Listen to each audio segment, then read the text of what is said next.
Hello folks, Terrible Lighting here, and today we're gonna go ahead and discuss the things that happened in racing hours during the past 7 days. And well, the first thing I wanted to talk about is something that didn't actually happen in the past week, but still, at this point I feel like Racing Hours has officially survived the 6.0 update. Obviously the game isn't quite as, I guess, played as it used to be, but still it's getting better, so it survived, which is, I guess, the thing that matters.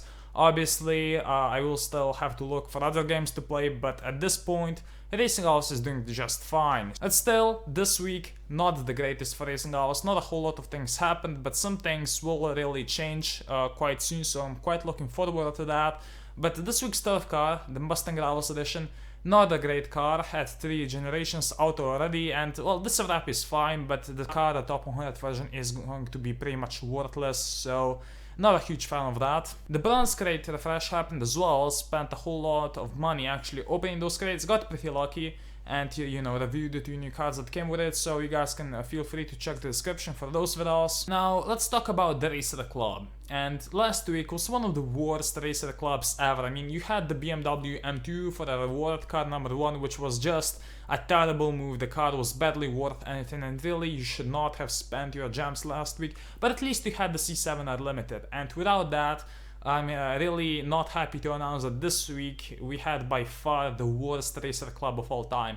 The first reward card, the BMW M4, has been vaulted for a few months now, and it's still really not worth anything. If you guys want to buy any, I have some maxed ones for $2, which is still, you know, quite a bit for that card because it's really not that amazing. And then we also had Lambo Mercy, so I sell maxed for $3 if I have any, but those sell relatively fast.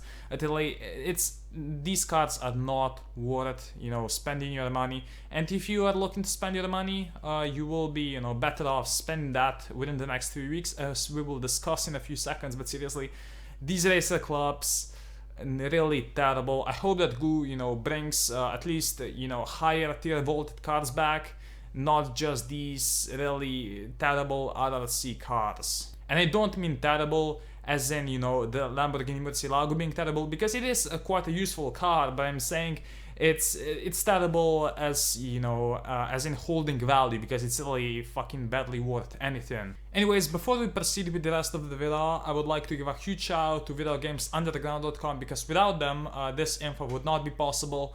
And it is by far the biggest story of this week, because the Ferrari is back, and you know, not literally, but it will be back on 18th of January. That's when the, I guess, Ferrari crates will be announced, and there is some really cool stuff in there.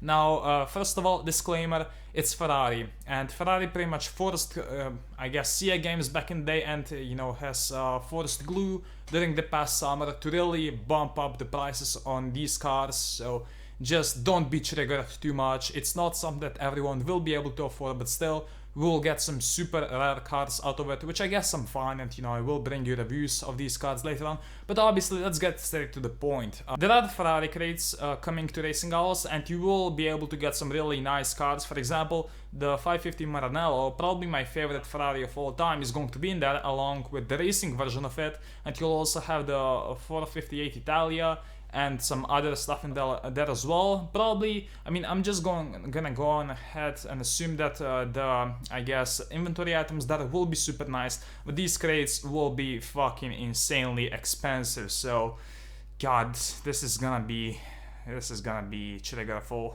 But same as last summer, we'll also get the return of the Ferrari Racer Club, and this was so controversial when it first came out during the summer. So obviously you could get the Ferrari Enzo and the F40 at the time. It was pretty much the time we were introduced to the Racer Club, which was super controversial at the time, because, you know, people had to spend around 39,000 gems to actually get all the Ferraris there.